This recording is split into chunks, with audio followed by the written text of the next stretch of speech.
اعوذ باللہ من الشیطان الرجیم بسم اللہ الرحمن الرحیم السلام علیکم ورحمۃ اللہ وبرکاتہ۔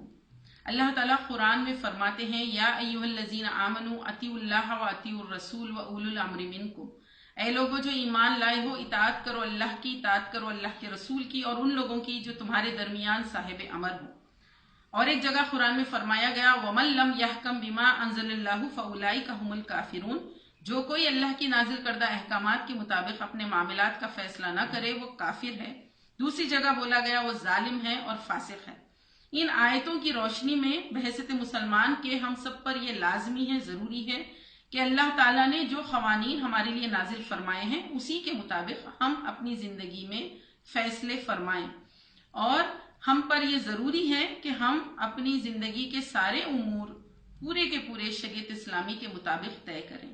جس طریقے سے ہم اللہ تعالیٰ کے احکامات کو عبادات میں مانتے ہیں، نماز، روزہ، زکوٰۃ، حج میں اللہ کے نازل کردہ احکام کے مطابق شرعی عبادات ہم پورے کرتے ہیں، اسی طریقے سے ہم پر یہ ضروری ہے کہ ہماری زندگی کے جو فیملی میٹرز ہیں، آئلی معاملات ہیں، نکاح، مہر، طلاق، وراثت، وصیت، وقف، ہبہ، تولیت، یہ تمام امور میں بھی ہم کو پوری طریقے سے اللہ کے نازل کردہ قوانین کو ماننا ہوگا۔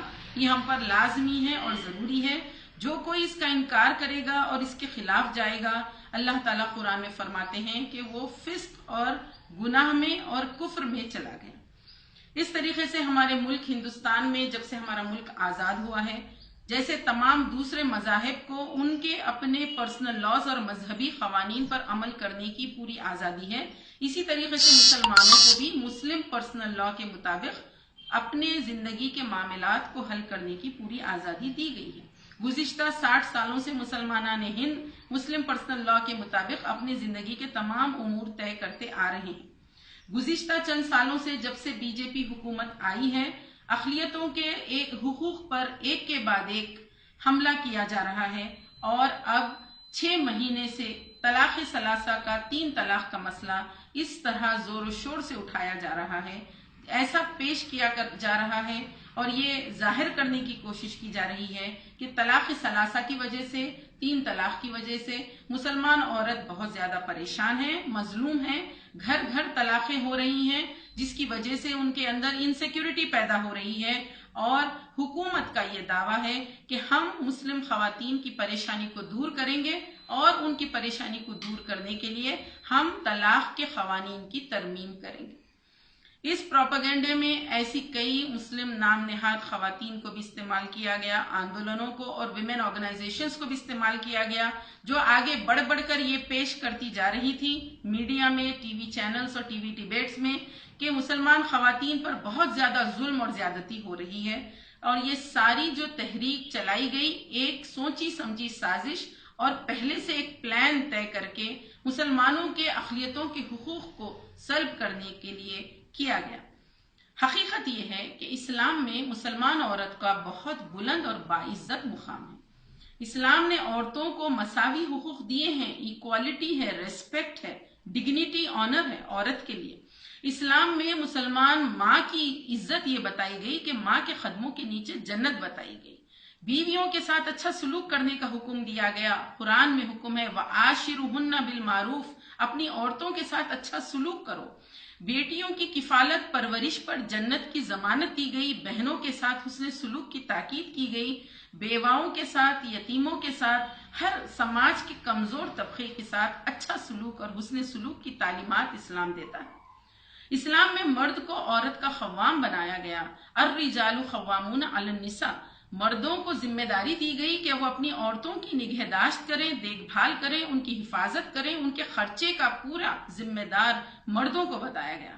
اس طریقے سے باپ، شوہر، بیٹا اور بھائی کو اپنی بیوی، بہن، بیٹی اور گھر کی عورتوں کی پوری ذمہ داری ڈالی گئی۔ اسلام میں عورتیں مظلوم نہیں بلکہ محفوظ ہیں۔ شریعت میں مسلم خواتین پریشان نہیں بلکہ مسلم پرسنل لا میں مسلم خواتین پوری طریقے سے خوش ہیں، مطمئن ہیں۔ شریعت کے قوانین ان کے لیے رحیمانہ ہیں، شفیقانہ ہیں اور پوری طریقے سے عدل اور انصاف پر مبنی ہیں۔ شریعت کے قوانین اتنے متوازن ہیں کہ اس کا ایک بھی قانون اگر ہٹا دیا جائے تبدیل کیا جائے، کسی ایک قانون پر اگر بین لگا دیا جائے تو پورے شریعت کے قوانین اس سے متاثر ہوتے ہیں۔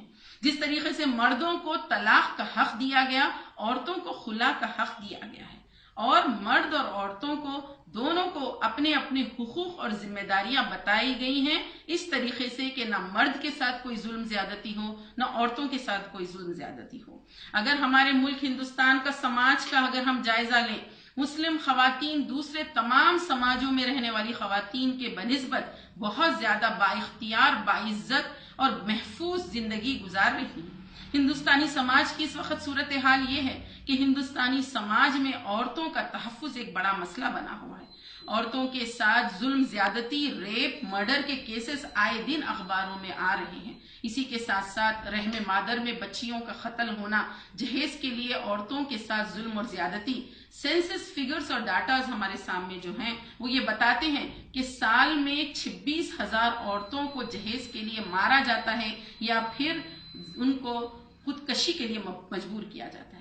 اسی طریقے سے ہر 15 منٹ میں ایک ریپ ہوتا ہے، ہر 16 منٹ میں ایک مرڈر ہوتا ہے، ہر 7ویں بچے کے ساتھ چائلڈ ابیوز، استحصال ہو رہا ہے۔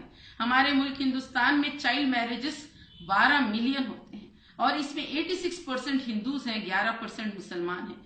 18 سال کی عمر سے پہلے جو بچیوں کی شادی ہوتی ہے، اس کی اہم وجہ جو بتائی جاتی ہے، لڑکی کا تحفظ، بچی کے استحصال سے اس کو بچانے کے لیے، ریپ سے بچانے کے لیے، سیکشول ایکسپلائٹیشن سے بچیوں کی حفاظت کرنے کے لیے ماں باپ جو ہے اپنی بچیوں کی شادی 18 سال سے پہلے کر دیتے ہیں۔ لڑکیوں کا تحفظ، خواتین کا تحفظ اس ملک کا بہت بڑا مسئلہ ہے۔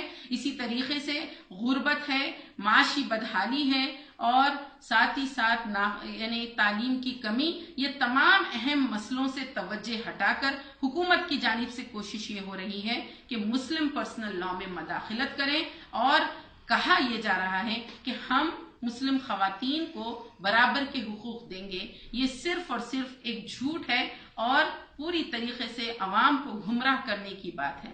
مسلمانوں کے ساتھ ایسا ظلم اس سے پہلے بھی ہوا جب بابری مسجد ان کے سن سے چھینی گئی، اور جب گودھرا کے بعد جو فسادات گجرات میں ہوئے اس میں کئی مسلم خواتین بچوں کے ساتھ اتنی زیادہ ظلم زیادتی ہوئی۔ اب یہ حرکت ہو رہی ہے کہ ہماری ایمان کی جو چیز ہے مسلم پرسنل لاء، اس کو چھین کر یونیفارم سول کوڈ کو لانے کی کوشش کی جا رہی ہے۔ اس مسئلے میں ہم سارے مسلمانوں کو متحد ہونا ہوگا۔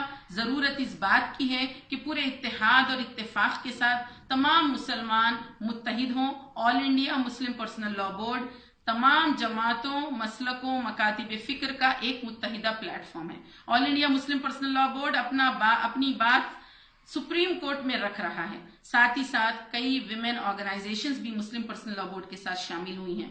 متحدہ تحفظ شدید کمیٹی برائے خواتین اور مسلم مہیلا ریسرچ کیندر بھی انٹروین ہوئی ہیں اس کیس میں، تاکہ ہم عدالت کے سامنے اپنا موقف واضح طور پہ رکھیں اور بتائیں کہ شریعت اسلامی میں کسی بھی طرح کی تبدیلی نہ کی جائے۔ اس میں مداخلت پوری طریقے سے جو ہم کو اس ملک میں آزاد یعنی دستور میں جو حقوق ملے ہیں، ہمارا بیسک فنڈامنٹل رائٹ جو ہے، جس میں ہم کو رائٹ آف ریلیجس فریڈم ہے، وہ پوری طریقے سے ہم کو ملنا چاہیے۔ ہمارے ریلیجس فریڈم میں کسی بھی طرح کا انٹرفیئرنس نہیں ہونا چاہیے۔ اسی طریقے سے ضرورت اس بات کی ہے کہ ویمن، خواتین آگے بڑھ کے آئیں، حق پسند مسلم خواتین کو آگے بڑھ کے آنا ہوگا، اور ان کو اپنا موقف بہت واضح انداز میں پریس میں، میڈیا میں، اور حکومت اور عدالت اور لاء کمیشن کے سامنے اور ویمن کمیشن کے سامنے رکھنا ہوگا۔